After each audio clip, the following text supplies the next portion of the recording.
It was my daughter Rebecca's 45th birthday, and I had arrived at her house early with the cake I'd ordered, specially from her favorite bakery. It cost $200, but for my only child, nothing was too expensive. I knocked on the door with a smile, expecting to see her face light up like it did when she was a little girl. But when she opened it, her expression was one of total annoyance. "Oh, it's you," she muttered without even looking me in the eye. "Happy birthday, my love," I said, holding out the cake with the candles already in place. "I brought your favorite chocolate with strawberries, just like when you were a kid." Rebecca sighed deeply as if my presence were an unbearable burden.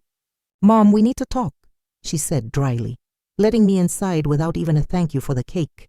We sat down in the living room of her beautiful home, a house that I had completely financed when she and David got married.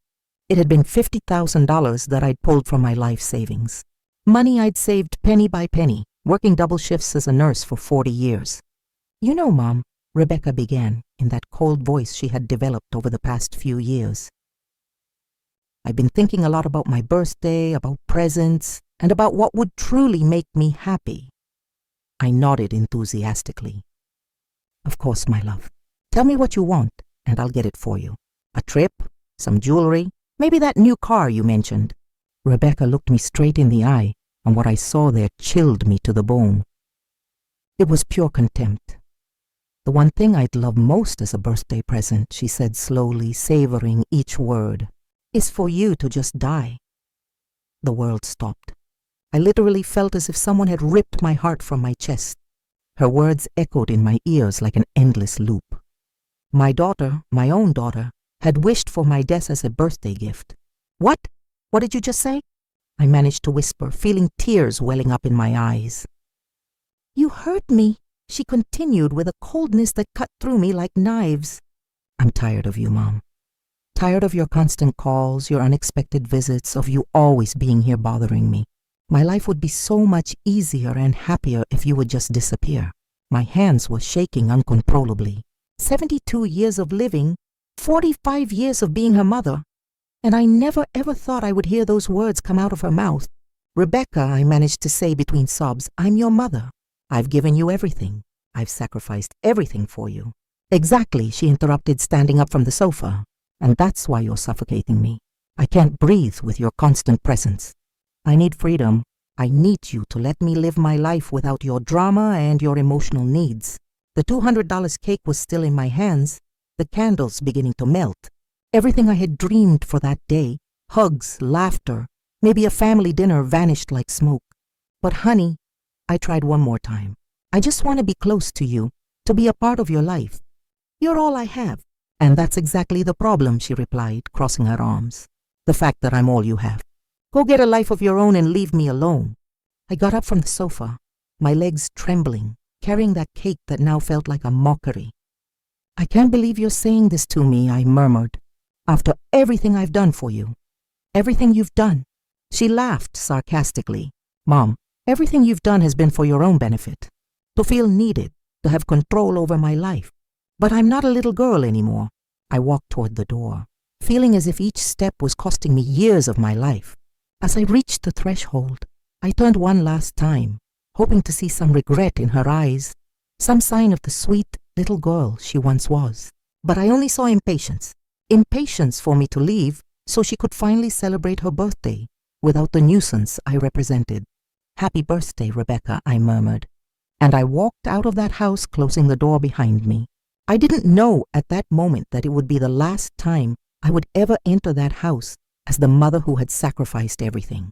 Because what my daughter didn't know was that she had just awakened something in me that had been dormant for decades. I arrived at my small apartment with trembling legs and a broken heart. The $200 cake ended up in the trash. The melted candles, a reflection of the tears that wouldn't stop falling. I sat on my old sofa, the same sofa where I had nursed Rebecca as a baby, where I had read her stories for years, where I had cried tears of happiness every time she called me Mom. How had I ended up here? How could my own daughter, the child I had carried in my womb for 9 months, wish for my death with such coldness? I began to remember everything, absolutely everything I had done for her over the past 45 years. When she was 3 and got pneumonia, I worked triple shifts at the hospital to pay for her medicine. It was not $200 in antibiotics that my insurance didn't cover. Money I got from selling my late mother's jewelry. When she turned 16 and wanted to go to the prom, I worked entire weekends for 4 months to buy her that pink dress that cost $800. I remember how her eyes sparkled when she tried it on. "Thank you, Mom. You're the best in the world," she had said, hugging me tight. In college, when she changed her major for the 3rd time, I paid for every semester without a single complaint. $42,000 in total, money I got by taking out a second mortgage on my house. "Don't worry, honey," I would tell her every time she called me crying. "Your education is the most important thing." When she married David, I organized and paid for the entire wedding, $35,000, so she could have the wedding of her dreams. The most elegant ballroom in the city, the most beautiful flowers, the menu. She chose without worrying about the price. "I want my princess to have everything," I told her as I signed check after check. And then came the house. That very house where she had just humiliated me. When Rebecca and David decided they wanted to buy their first property, I didn't hesitate for a second. "Don't worry about the down payment," I told them. "I'll take care of it." It was $150,000 from my life savings, the money I had been saving for my retirement. But it didn't end there. When the twins arrived 5 years ago, I became the free babysitter. Every night Rebecca wanted to go out with David. Every time they had plans and needed someone to watch the kids, there I was, not charging a single cent, happy to help my daughter have the life she had always dreamed of. When David lost his job last year, who paid the mortgage for 8 months? Me, $16,000 that I took from my pension. Money that meant eating rice and beans for weeks just to stretch my income. And when the twins needed braces, another $4,000 that I covered without a second thought. "Don't worry," I told them, seeing their distressed faces. "That's what grandparents are for." I got up from the sofa and went to my desk where I kept all the receipts, all the proof of every single penny I had spent on my daughter and her family. They were boxes and boxes of documents that I had kept, not because of mistrust, but because it made me proud to remember everything I had been able to do for them. I started doing the math, raising Rebecca from birth until she was on her own. Approximately $200,000. College, $42,000. The wedding, $35,000. The down payment on the house, $150,000. The mortgage payments when David was unemployed, $16,000. The twins' braces, $4,000. The birthday and Christmas gifts over all those years, at least $10,000 more. The total was devastating. Over $460,000, almost $500,000 that I had invested in my daughter's happiness. And all of it to hear that her greatest desire was for me to die. Tears fell onto the papers as I added and subtracted. If I had put that money in a savings account with compound interest, today I would have more than $600,000. I could be living in a nice house, traveling the world, enjoying a comfortable retirement instead of counting pennies in this tiny apartment. But no, I had chosen to invest in love. I had chosen to believe that the money spent on my daughter was money well spent, that every sacrifice was worth it, because in the end, I would have a daughter who loved me and would take care of Rebecca. "I need to know if you really meant what you said to me today," I asked in a trembling voice. "Of course, I meant it," she replied without a hint of remorse. "Mom, it's time for you to understand that I need space. Your obsession with me isn't healthy." "Obsession," I repeated, incredulous. "You call a mother's love obsession?" "Yes, exactly that. And I hope that after today, you finally get the message. I need you to respect my boundaries and let me live my life." I hung up the phone without saying goodbye. There was no misunderstanding. My daughter truly believed that my love was a burden, that my presence in her life was a problem she needed to solve. That night I couldn't sleep. I lay awake, staring at the ceiling, remembering every beautiful moment we had shared. Every hug, every "I love you," Mom, that had come from her lips. Had it all been a lie? Or had I simply raised a daughter who had become so selfish that she couldn't see beyond her own needs? At 3 in the morning, something changed inside of me. The sadness began to transform into something different, into anger, into indignation, into the clear understanding that I had been used, manipulated, and discarded like a used tissue. My daughter wanted me to die. Well, maybe it was time to give her exactly what she asked for. The next day, I woke up with a mental clarity I hadn't experienced in years. The sadness had given way to something more powerful: determination.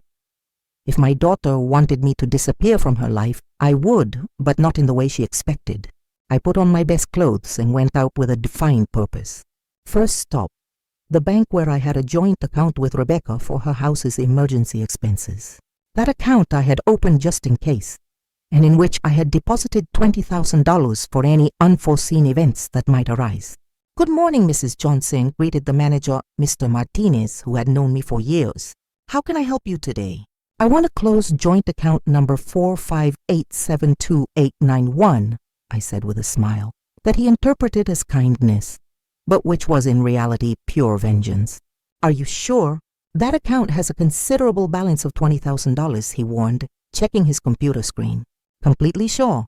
I want to transfer all of that money to my personal account," I replied, signing the papers with a steady hand. Seeing those $20,000 returned to my personal account gave me a satisfaction I hadn't felt in years. It was only the beginning. Next stop, the mortgage loan office. During the past year, when David was unemployed, I had co-signed their mortgage. That meant that if they couldn't pay, the responsibility fell on me, but it also meant that I had rights to that property. Mrs. Johnson, the loan officer, Miss Williams, greeted me. "What brings you here?" "I want to review the mortgage contract where I appear as a co-signer," I explained. "I need to understand exactly what my rights and obligations are." While she looked for the documents, I remembered the day I signed those papers. Rebecca had cried with emotion. "Thank you, Mom. I don't know what we'd do without you." "You're our savior," she had said, hugging me tight. David had also thanked me, promising me they would never have late payments. "Here are the documents," Ms. Williams said, placing a thick folder in front of me. "As a co-signer, you are responsible for the payments if the primary holders cannot make them. But you also have the right to reclaim the property if you believe the debtors won't be able to fulfill their obligations." "Exactly," I completed, examining the papers carefully. "Is there a problem with the payments?" she asked with professional concern. "I'm evaluating the situation," I replied, putting a copy of all the documents in my bag. "What would I have to do if I decided to exercise my rights as co-signer?" "You would have to demonstrate that there's a risk of default or that there have already been significant delays. In your case, I see that you covered 8 months of payments last year, which is already sufficient evidence that the primary holders lack financial stability." Perfect. David had lost his job again last week. Information that Rebecca had given me without thinking about the implications. She thought she was asking for help indirectly, but what she was really giving me were the weapons for my revenge. I left that office with a smile. My dear daughter had no idea of the storm that was brewing. Third stop, my personal lawyer, Mr. Anel Adams, a 70-year-old man who had been a friend of my late husband's. He knew my entire family situation and had witnessed my sacrifices for Rebecca for decades. "Julieta," he greeted me warmly. "What brings you to my office? It's not common to see you here." "Anel, I need your help with something very important," I told him, sitting in front of his desk. "I want to completely change my will." His eyebrows shot up in surprise. "Has something happened with Rebecca?" I told him everything. Every hurtful word, every moment of contempt, the coldness with which she had wished for my death on her own birthday. Anel listened to me in silence, his expression becoming more serious with each detail. "Julieta," he said finally, "I'm so sorry for what you're going through. I never thought Rebecca was capable of something like that after everything you've done for her." "Me neither," I sighed. "But I've made my decision. I want to change my will and leave everything to a charitable organization. I also want to set up a trust fund for my grandchildren, but Rebecca can't have access to that money until they turn 25. That can be done." Anel nodded, taking notes. "Do you also want to change the beneficiaries of your life insurance?" "Of course, anything with Rebecca's name on it, I want to change it. My daughter wants me to die, but when I do, she's not going to receive a single penny from me." We spent 2 hours reviewing all my legal documents, my $100,000 life insurance policy, my savings, my apartment, my investments. Everything that had once been designated for Rebecca would now go to the Orphans Foundation, where I had worked as a volunteer for years. "There's something else," I said when we were finishing. I want you to prepare all the documents to reclaim the house where Rebecca lives. As the co-signer of the mortgage, I have rights. And her husband just lost his job again. Anil's eyes lit up with understanding. Now I see where you're going with all of this. Are you sure you want to go that far? Completely sure, I replied with a determination that surprised even myself. My daughter told me her life would be easier if I disappeared. Well, I'm going to disappear. But first, I'm going to make sure she understands exactly what it means to live without me and without everything I've done for her. When I left Anil's office, it was already dark.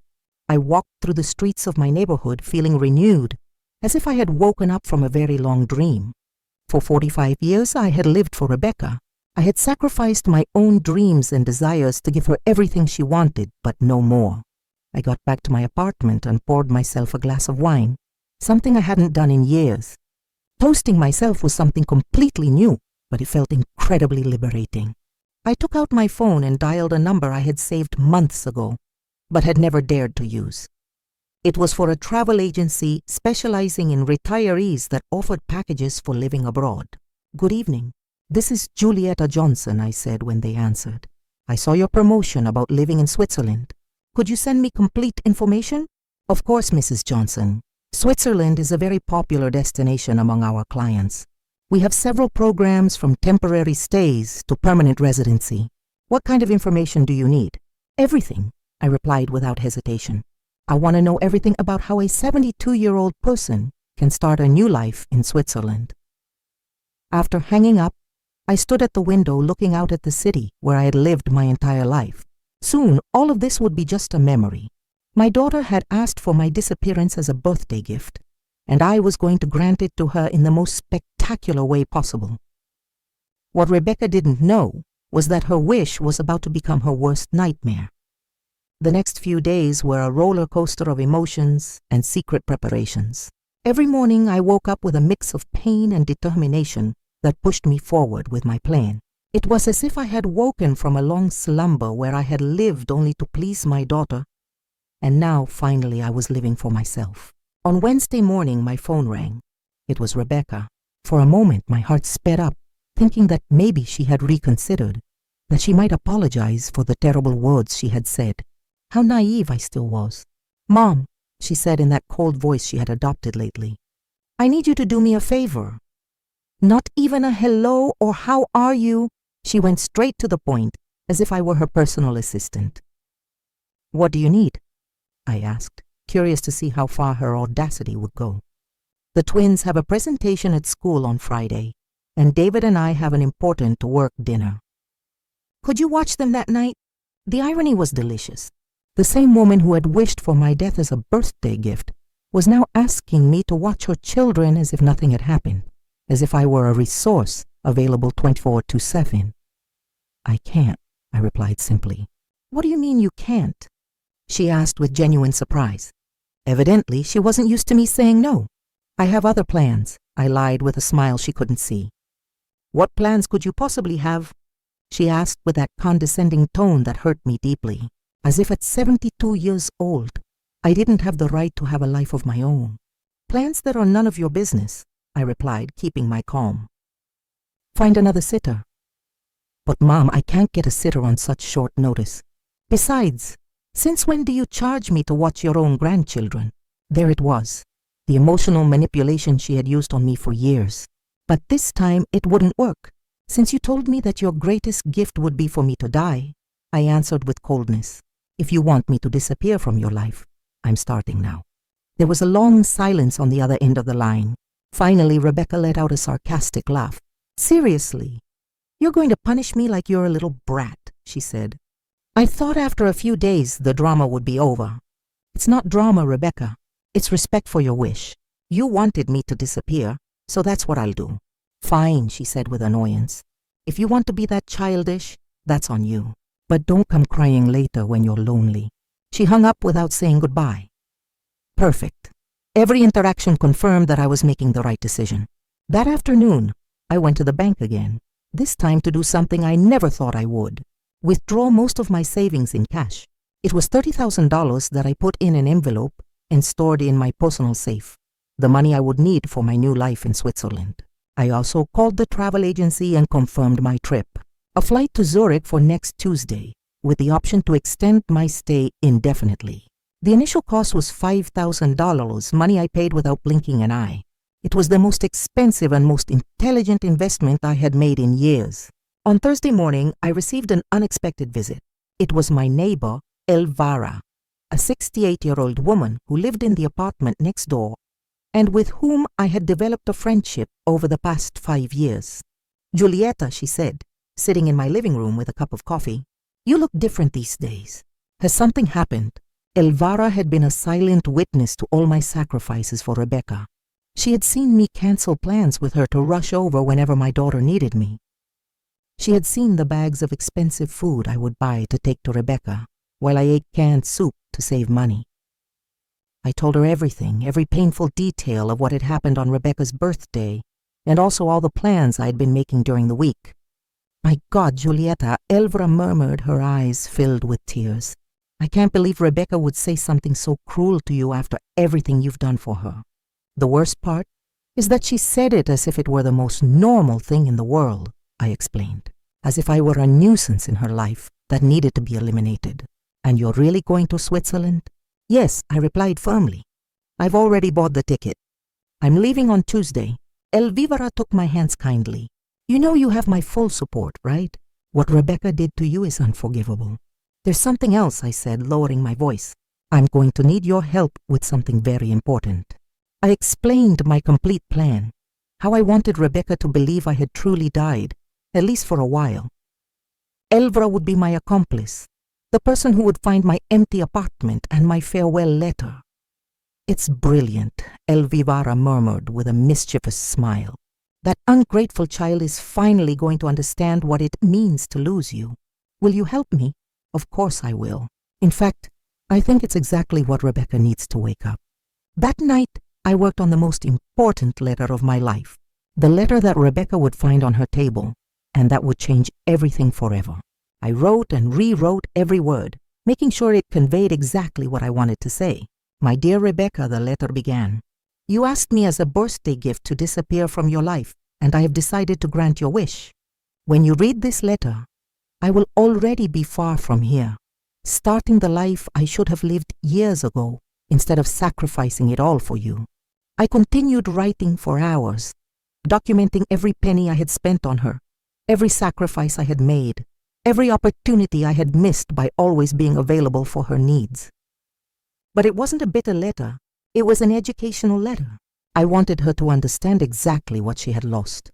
"Along with this letter, you will find all the legal documents I have signed this week," I continued writing. "The change of will, the cancellation of your health insurance that I paid for, the notification that as the co-signer of your mortgage, I have decided to exercise my rights due to David's job instability, and the cancellation of all financial benefits you received from me." It was a 23-page letter that meticulously detailed everything that was going to change in her life now that I had disappeared, just as she wanted. "Your life will be much easier without me," the letter ended, "but it will also be much more expensive. I hope it's worth it." On Friday night, as I was packing my most important belongings into 2 suitcases, I received a call from Rebecca. I didn't answer. She called 3 more times, but I simply let the phone ring. I had nothing left to say to her. The next day, Saturday, David appeared at my door. He looked exhausted and desperate. "Julieta," he said in a pleading voice, "Rebecca told me what happened between you two. I know what she said was wrong, but please don't do this to our family." "Do what?" I asked, feigning innocence. "Stop helping us. Just withdrawing from our lives like this. The kids need you. We need you." How interesting. When Rebecca wanted to get rid of me, I was a nuisance. But when they realized everything I did for them, suddenly they needed me. "David," I said calmly, "your wife was very clear with me. My presence in her life is a burden she no longer wants to bear. I'm just respecting her wishes. But Julieta, you know how Rebecca is when she gets mad. She didn't mean it." "Oh, she didn't?" "Because she sounded pretty convincing when she wished for my death as a birthday gift." David lowered his head. He knew he had no argument to defend the indefensible. "Please," he insisted, "give me a chance to fix this. I'll talk to Rebecca. I'll make her understand how wrong she is." "It's too late for that," I replied, slowly closing the door. "Give my grandchildren a kiss for me." Sunday was my last day in that city. I spent the morning walking through the places that had been important in my life. The hospital where I had worked for 40 years, the park where I had taken Rebecca as a child, the church where I had married her father. It was my silent farewell to a life I had lived completely for others. On Monday, I would begin a life that I would finally live for myself. On Sunday night, I couldn't sleep, not because of nerves or regret, but because of a strange emotion I hadn't felt in decades, the anticipation of an adventure. At 72 years old, I was about to begin the life I had always dreamed of, but never dared to live. At 5 in the morning on Monday, Elvivara knocked on my door as we had arranged. She brought fresh coffee and a knowing smile that filled me with energy. "Ready for your great escape?" she asked, winking. "More than ready," I replied, carrying my 2 suitcases to the door. "Do you have the spare keys to my apartment?" Here, Elvivara would wait until Wednesday to go to Rebecca's apartment and deliver the documents, pretending that she had found my apartment empty and had become worried about my disappearance. It would be she who would break the news to Rebecca that I was gone forever. "Remember," I said as we called a cab, "you have to act very worried.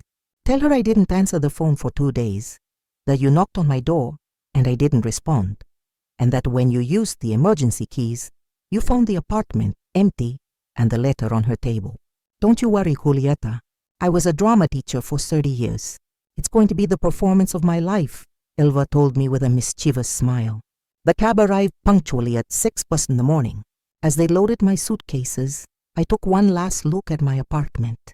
I had lived there for 15 years, but strangely I didn't feel nostalgic. It was as if I was finally freeing myself from a prison I had built myself. "To the airport?" the cab driver asked. "To the airport," I confirmed, and I felt as if those 2 words marked the beginning of my new existence. During the 40-minute ride, I thought about everything I was leaving behind. My volunteer work at the hospital, my daily routines, the constant worry about Rebecca and her problems. But I also thought about everything that awaited me, the freedom to make my own decisions, to spend my money on myself, to live without the constant weight of my daughter's emotional demands. At the airport, while I waited for my flight, I received 3 calls from Rebecca that I didn't answer. Then a text message came in. "Mom, you're being ridiculous. The kids are asking about you. Call me." I deleted the message without replying. It was fascinating how now that I wasn't available 24/7, she suddenly needed me. The flight to Zurich was long but peaceful. For the first time in years, no one knew where I was. No one could call me to ask for favors, money, or time. It was an intoxicating feeling of freedom I hadn't experienced since before I became a mother. During the 12-hour journey, I wrote in my journal everything that had happened in the last week. Every detail, every emotion, every decision that had led me to that moment. I wanted to remember exactly what it felt like to free myself from a toxic relationship. Even when that relationship was with my own daughter, I arrived in Zurich on Tuesday night, local time. A representative from the travel agency was waiting for me at the airport with a sign that had my name on it. He was a young, kind man named Klaus who spoke perfect English. "Mrs. Johnson," he greeted me with a genuine smile. "Welcome to Switzerland.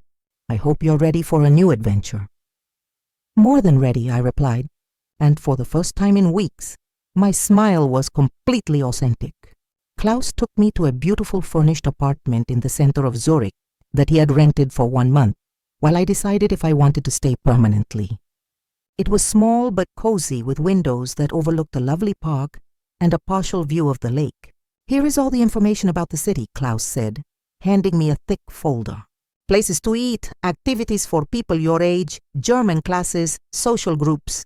I've also scheduled a meeting for you with a financial advisor for tomorrow afternoon to help you with the paperwork if you decide to stay permanently." That night, I slept better than I had in years. There was no phone that could ring, no one who needed anything from me, no responsibilities beyond taking care of myself. On Wednesday morning, I woke up early and went out to explore the city. I had breakfast at a charming cafe by the lake. I bought fresh flowers for my temporary apartment, and for the first time in decades, I spent money on something completely unnecessary. a beautiful silk scarf that cost $100. I bought it simply because I liked it without worrying about the price or whether that money could be better invested in my daughter's needs. As I walked through the streets of Zurich, I mentally calculated how much money I had spent on Rebecca in just the last 5 years. Between the mortgage payments when David was unemployed, the twins' braces, the constant gifts, the gas to go watch the kids, the food I always brought when I visited, it had been at least $50,000 I could have used to travel the world, to live comfortably, to fulfill the dreams I had postponed for decades. Instead, I had given it to a daughter who considered my love a burden and my presence a nuisance. At Tuesdays in the afternoon, Zurich time, I calculated that it would be 8:00 in the morning in my hometown. Elvra would be preparing to go to Rebecca's apartment to deliver the letter that would change everything. I sat on a bench by the lake and waited. I knew that in a few hours, my phone would start ringing desperately. Rebecca would finally understand what it meant to truly lose me. At 5 in the afternoon, my phone started to vibrate. It was Rebecca. I let it ring until it stopped. Immediately it rang again. Again, Rebecca. This time I answered. "Mom," she screamed, her voice cracking. "Where are you?" "Elvra came to the house with a letter from you. She said, you've disappeared." "What's going on?" "Hello, Rebecca," I replied calmly, enjoying the Swiss lake as I spoke. "Did you read the letter yet?" "Yes, I read it." "Are you crazy? How could you do this to us?" "Where are you?" "I'm exactly where I need to be," I replied, "far away from you, just as you wanted. But I didn't want this. I didn't want you to actually leave. I was just angry. I didn't mean it." There it was. Rebecca's typical tactic, minimizing the harm she had caused, making me feel guilty for reacting to her cruelty. "You didn't mean it when you told me that your greatest birthday wish was for me to die." I asked her because you sounded pretty convincing. I was just frustrated. David lost his job again. The kids are giving me problems at school. I'm so stressed.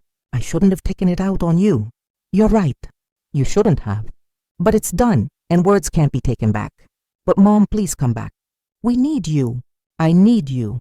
How interesting. Now she needed me. Now that she had read the letter about all the financial benefits she had lost. Now that she knew she could lose her house. Now that she understood she would have to pay for her own health insurance and find a sitter for the twins. "Do you need me or do you need my money?" I asked her directly.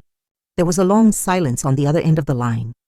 "I need you," she finally murmured, but her voice didn't sound convincing. "Rebecca, for 45 years I lived for you. I sacrificed my dreams, my money, my time, my opportunities. And when I finally needed to feel that you loved me and valued me, you told me you'd rather I was dead." Those words broke my heart in a way I will never be able to fix. "I'm sorry, Mom, I'm so sorry." "Sorry is not enough, Rebecca. The damage is done. And you know what? Maybe it was the best thing you could have said to me, because it finally opened my eyes and made me understand that I've been living my life all wrong." "What do you mean?" "I mean that for the first time in decades, I am living for me and it feels wonderful." "Where are you, Mom?" "Please tell me," Rebecca begged, her voice choked with tears. "The kids are asking about their grandma. They don't understand why you haven't come to see them. It was fascinating how now that I wasn't available, the grandchildren suddenly missed me. For all those years, when I canceled my plans to watch them, when I bought them expensive gifts, when I took them to the park while Rebecca went shopping, it was just what was expected of me. But now that I was gone, my absence was felt." "The kids will be fine," I replied, looking at the Swiss mountains in the distance. "They're resilient. What they will learn is that actions have consequences, and that hurtful words can destroy relationships forever." "But Mom, please, you can't just disappear like this. What if something happens to you? What if you get sick? How will we know?" Now she was worried about my well-being. How convenient. "Rebecca, in the last 5 years, I've had 3 episodes of high blood pressure that sent me to the hospital. Do you know how many times you visited me? None. You always had something more important to do. So don't come to me now with concerns about my health." "That's not true." The second time was David's birthday, and you were celebrating. The third time, you simply didn't answer the phone. The silence on the other end of the line confirmed that she remembered every single occasion perfectly. I thought it wasn't serious," she murmured. Of course, because my health was never a priority for you. But my checks were. It's not about the money. Rebecca screamed. It's about you. I miss you, Mom. Do you miss me, or do you miss having someone available 24/7 to solve your problems? I hung up the phone without waiting for a response. It immediately rang again, but this time I turned it off completely.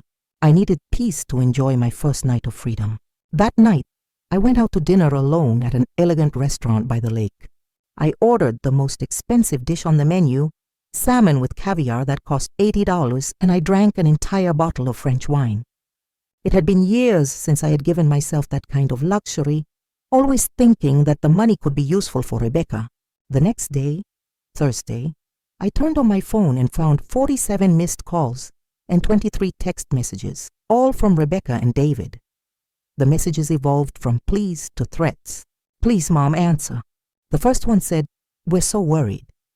The fifth one said, if you don't answer, we're going to call the police. The 10th one threatened, we already called the police.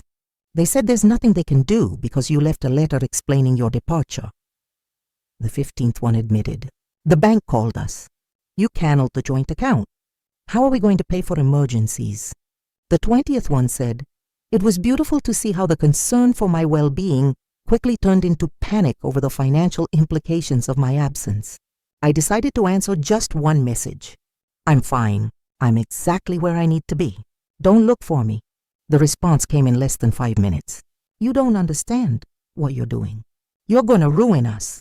The mortgage lawyer called us. He says you can take our house. There it was. The truth. She wasn't worried that I might be suffering or in danger. She was worried because she had finally understood the financial implications of losing me. I replied, now you understand what it's worth to have me in your life. Too bad you realized it too late. That afternoon, I had my meeting with the Swiss financial advisor. He was an older, very professional man named Herr Meyer, who helped me understand all my options for permanent residency in Switzerland. With your current savings and your American pension, he explained, you can live comfortably here for the rest of your life. Switzerland has excellent medical care programs for retired foreigners, and the quality of life is exceptional. For the first time in years, I spoke openly about my finances without worrying about saving money for Rebecca's emergencies. It was liberating to calculate my expenses based solely on my own needs and desires. You can also invest part of your savings in the Swiss economy, Herr Meyer continued. The returns are stable and secure. In 5 years, you could double your assets if you invest wisely. Double my assets. How many times had I had that opportunity? But I had preferred to spend the money on my daughter's whims. Is there anything else I should tell you? The advisor added, we have many clients in situations similar to yours. Older people who have come to Switzerland looking for a new start after complicated family relationships. You are not alone in this experience. That information comforted me deeply. I wasn't the only mother who had been manipulated and discarded by ungrateful children. There was a whole community of people who had chosen their own happiness over the toxic demands of their families. On Friday morning, I joined a hiking group for older people. There were 8 women and 4 men, all between 60 and 75 years old, all looking for adventure and new experiences. During the bus ride, I struck up a conversation with a woman named Ingrid, a 71-year-old German who had arrived in Switzerland 2 years earlier. What brought you here? She asked me as we admired the landscape from the window. A daughter who told me that her greatest birthday wish was for me to die, I answered without filters. I no longer had the energy to sugarcoat the reality. Ingrid looked at me with wide eyes. Seriously? Completely seriously? After financing her house, practically raising her children and sacrificing my retirement for her needs, she told me that my presence in her life was an unbearable burden. My goodness, Ingrid murmured. And what did you do? What? She asked. I disappeared from her life and here I am. Ingrid smiled with admiration. You are very brave. It took me 5 years to make the decision to walk away from my toxic family.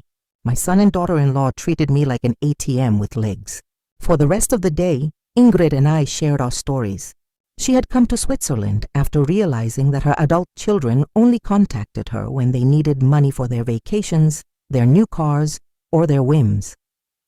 When she decided to set boundaries, they accused her of being a selfish mother. and threatened not to let her see her grandchildren. The first few months were difficult. Ingrid confessed as we walked through a medieval town. Guilt ate me up. I thought maybe I was really selfish, that a good mother should always sacrifice for her children. "And what changed your perspective?" I asked. I realized that my children never wondered if I was happy, if I had enough money for my own needs, or if my constant sacrifices were hurting me. They only cared about what I could give them. "That's not love, Julieta. That's exploitation." Her words resonated deeply in my heart. For decades, I had confused emotional manipulation with filial love, constant demands with genuine need. That night in my apartment, I decided to turn on my phone for the last time in several days. I had 62 missed calls and 47 text messages.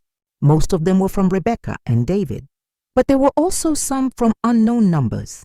I read the text messages chronologically, observing the evolution of my daughter's panic. The first ones were still emotional. "Please, home, please come back. We need you. The kids are crying for you." But they gradually became more desperate and financial. "The bank called us for a meeting on Friday. They say that as the co-signer, you have the right to reclaim the house. They can't take our house away for a misunderstanding." By the 5th day, the messages had become aggressive. "This is ridiculous, Mom. You're ruining our lives over a tantrum. Act like an adult and come back." And finally, desperate, I called all the hospitals, the police, your friends. "No one knows where you are. If something happens to you, it's going to be my fault. Please just tell me you're okay." It was fascinating to observe how at no point did Rebecca genuinely apologize for wishing me dead. At no point did she acknowledge the cruelty of her words or express real remorse. It all revolved around the negative consequences my absence had for her. I decided to reply one last message. "I am perfectly fine and happier than I have been in years. What you're experiencing now are the natural consequences of your actions. I hope this experience helps you understand the value of the people you love before it's too late with others in your life." The response came immediately. "Please, Mom, we can fix this. I promise I'll never say horrible things again. Just come back." I wrote my final response. "Empty promises don't mend broken hearts. Rebecca, the words you said to me revealed what you really think of me. You can't take that truce back with desperate promises."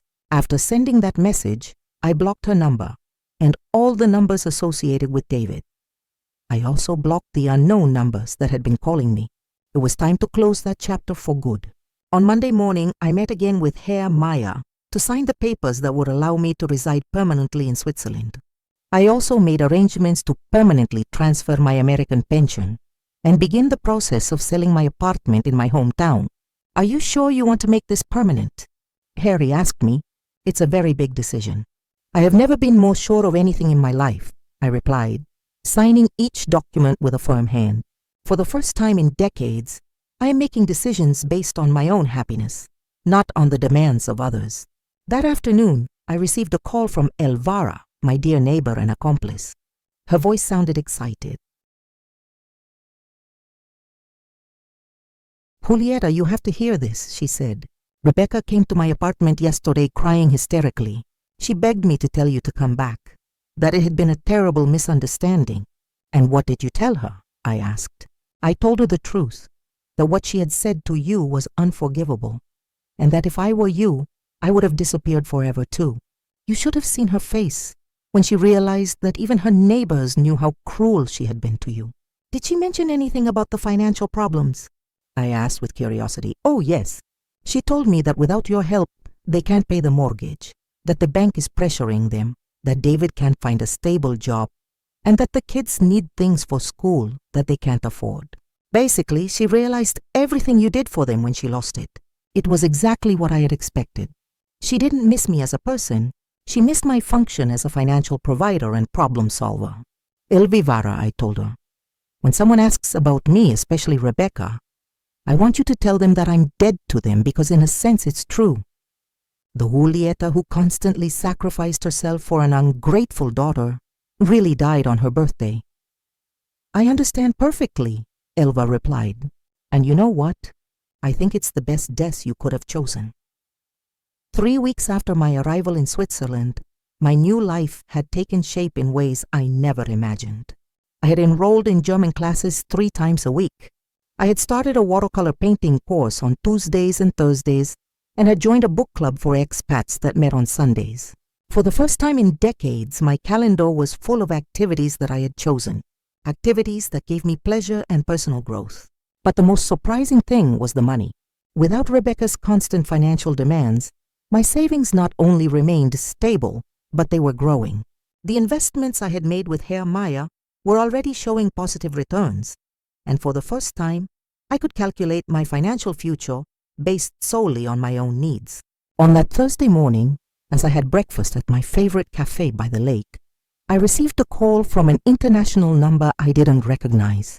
I hesitated to answer, but curiosity got the better of me. Mrs. Julietta Johnson, a female voice with an American accent, asked. Yes, this is she. Who's calling? My name is Sarah Williams. I'm a social worker in the Family Services Department in your hometown. I'm calling because we've received a complaint about your well-being. My blood ran cold. A complaint? What kind? Your daughter, Rebecca Johnson, filed a complaint alleging that you may be suffering from dementia or cognitive decline and that you've made financial and life decisions that put you at risk. According to her, you disappeared suddenly and are living in precarious conditions abroad. I couldn't believe what I was hearing.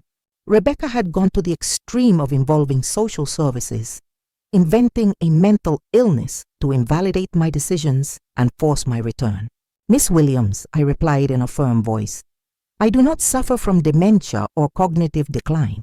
I am living in Switzerland by my own choice, in a comfortable apartment with excellent medical care and in perfect mental health. My daughter's allegations are completely false. I understand your position, Mrs. Johnson, but we need to verify your well-being. Would it be possible to coordinate a medical and psychological evaluation through the American consulate in Switzerland? Of course, I replied without hesitation. I am willing to undergo any evaluation that demonstrates I am in perfect mental health and that my decisions have been made with complete lucidity.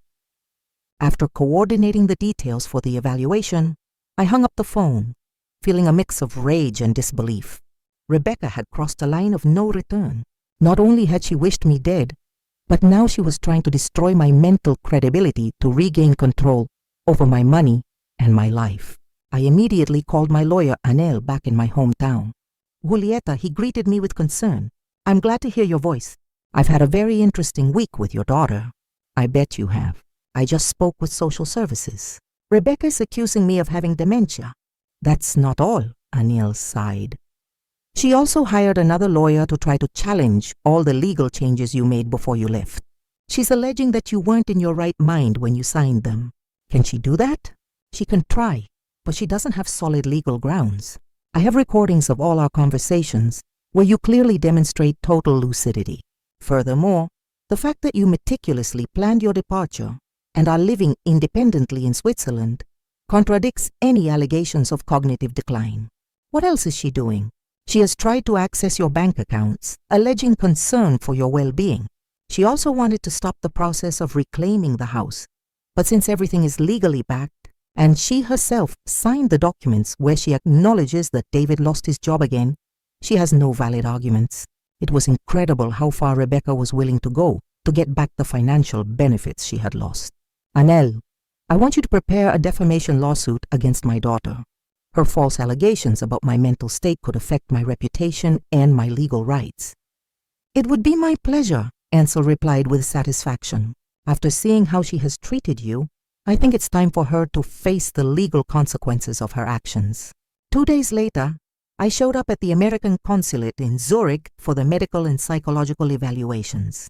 The American doctor who examined me was an older, experienced man who immediately understood the situation.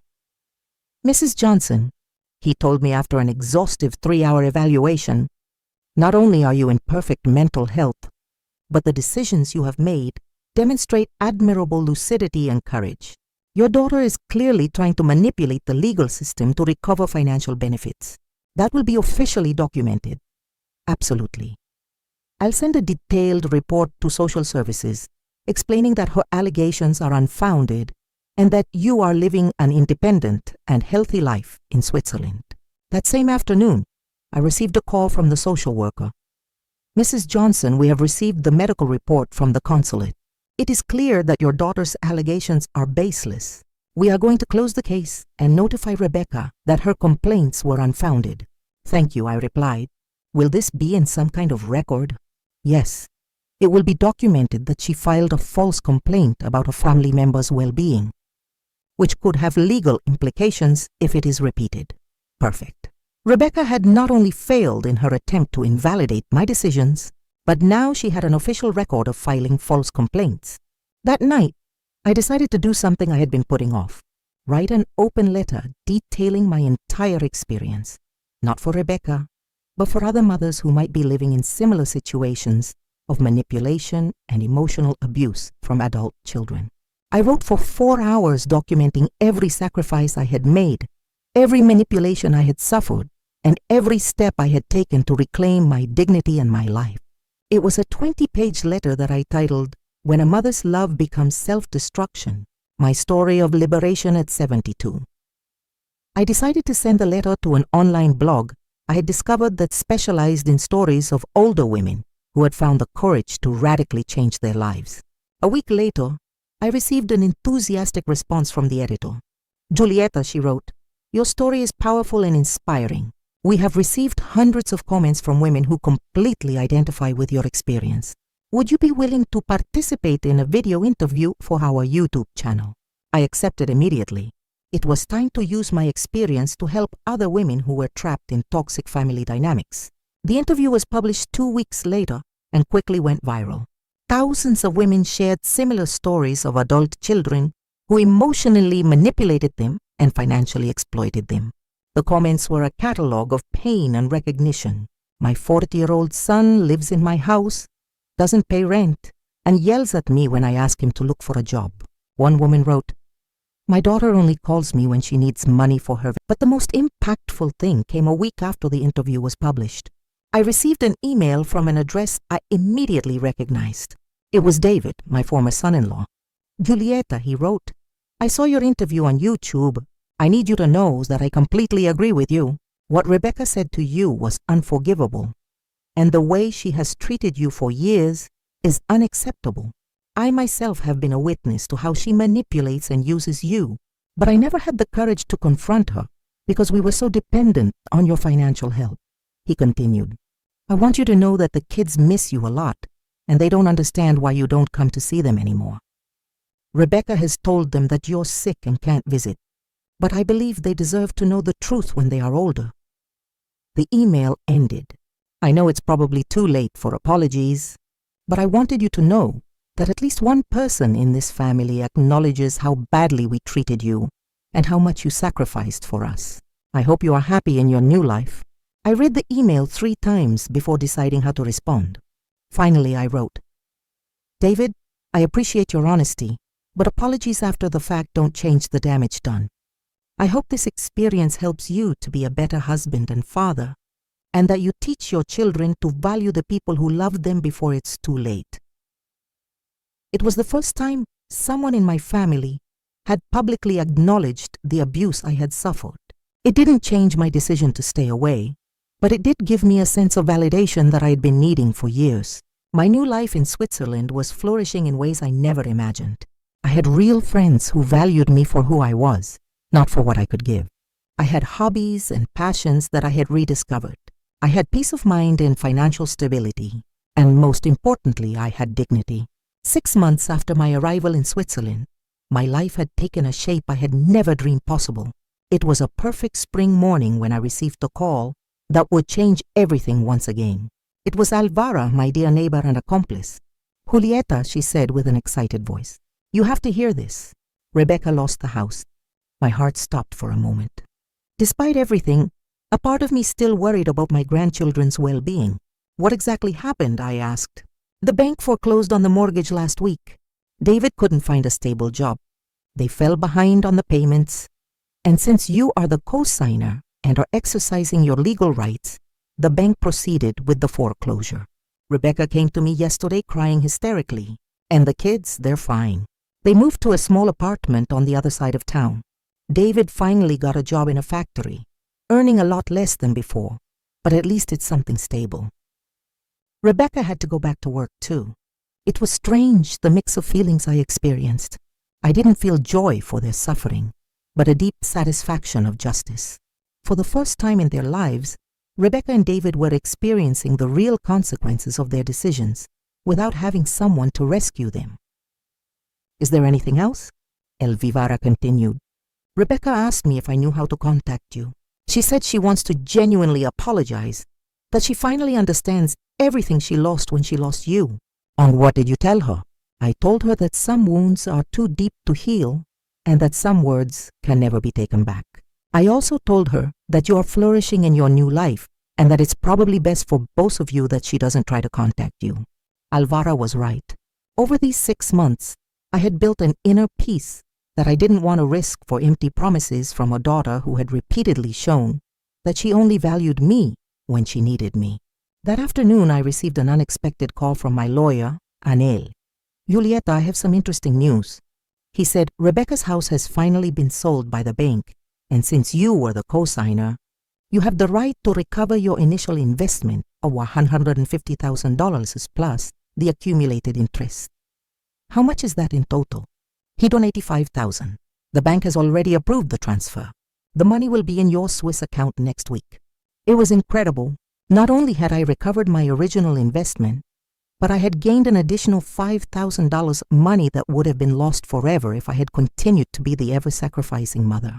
There's also something else, Anel continued. Your apartment in your hometown has finally sold. After commissions and expenses, the net amount is $95,000. In total, I was receiving almost $300,000 in assets that I had given up for lost. With my existing savings and the investments I had made in Switzerland, my total net worth now exceeded $500,000. At 72 years old, I was richer than I had ever been in my life. That night, I celebrated at my favorite restaurant by the lake. I ordered French champagne and toasted the brave woman who had the courage to start over when everything seemed lost. As I dined, I thought about the entire journey. I had started this journey as a broken and humiliated mother, devastated by the cruel words of an ungrateful daughter. But now, I was an independent woman, financially stable, surrounded by genuine friends, and living the life I had always dreamed of. The next day, I decided to do something I had been considering for weeks. Write a full book about my experience. Not just my story, but a practical guide for older women who were trapped in toxic family relationships. I contacted a Swiss publisher that specialized in self-help and personal growth books. The editor, a woman named Brigitte, was immediately interested. Julieta, she told me during our meeting, your story touches on a topic that affects millions of women but is rarely talked about openly. Emotional abuse by adult children is an epidemic problem that needs to be exposed.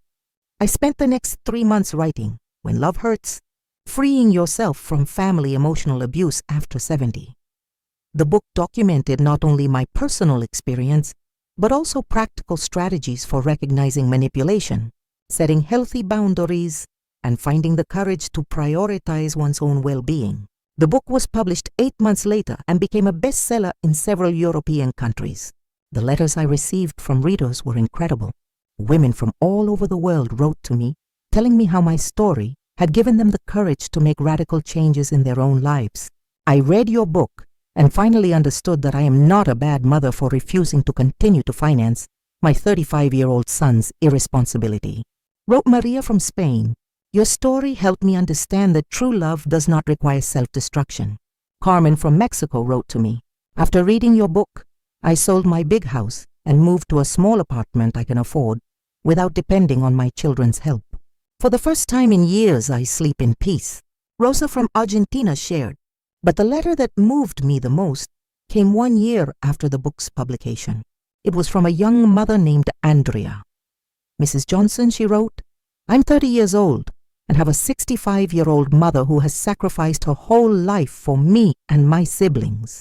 After reading your book, I realized that we are treating her exactly like Rebecca treated you. Your story opened my eyes and made me understand that I was repeating a toxic pattern that could destroy my relationship with my mother forever. Yesterday, I called my mom and apologized for all the years of taking her for granted. I also told her that I want to help her fulfill her own dreams instead of expecting her to always be available for mine. Thank you for helping me understand this before it was too late. That letter made me cry with joy. My pain had served to prevent other families from going through the same destruction. 2 years after my arrival in Switzerland, I received a physical letter in my mailbox. The handwriting on the envelope was familiar, but I couldn't place it immediately. When I opened it, my heart stopped. It was from my grandchildren, now 12 years old. Dear Grandma Giulietta, they wrote in childlike handwriting. Dad told us the truth about why you left. He told us that Mom said some very ugly things to you, and that's why you decided to start a new life away from us. We want you to know that we miss you a lot and that we understand why you left. We also want you to know that we are proud of you for being so brave. When we are older, we would like to visit you in Switzerland if you want us to. We love you, Grandma. The letter was signed by both twins. It included drawings they had made of me living happily in the Swiss mountains. I cried for an hour after reading that letter, not out of sadness, but from the understanding that my decision to preserve my dignity had been the right one, even if it meant moving away from people I loved. I decided to write them back. My dearest grandchildren, I wrote, your words are the most beautiful gift I have received in years. I love you deeply and always will, no matter the distance. When you are older and can make your own decisions, the doors to my heart and my home will always be open for you. Until then, I want you to know that your grandma is living a full and happy life surrounded by beauty and peace. Keep this love you feel for me, but also learn from this experience. Words have the power to build or destroy, and relationships are based on mutual respect, not on unilateral sacrifice. I love you with all my heart. Today, 3 years after that terrible birthday that changed my life forever, I am sitting on my balcony in Zurich, looking at the mountains as I write the last lines of my story. I am 75 years old with assets of more than $600,000, a bestseller book, dear friends from all over the world, and an inner peace I never thought I would experience again. Rebecca asked me as a birthday gift to disappear from her life. I granted her that wish in the most spectacular way possible. What she never calculated was that by losing me, she not only lost a mother who loved her unconditionally, but she also lost the person who had kept her financial world stable for decades. My disappearance was my gift to her. My new life was my gift to me, and it was worth every tear, every sacrifice, and every moment of pain that brought me here. Because sometimes the only way to save yourself is to have the courage to lose yourself completely in order to be reborn as the person you were always meant to be. Did you like my story, and which city are you listening from? Let's meet in the comments. If you liked the story, you can support me by sending a super thanks so I can keep bringing more stories like this. Thank you so much for your sweet support. I'm looking forward to your comments on the story. On the screen, you can see 2 new life stories that I highly recommend. There's so much more on my channel. Don't forget to subscribe. See you in the next life story. With love and respect.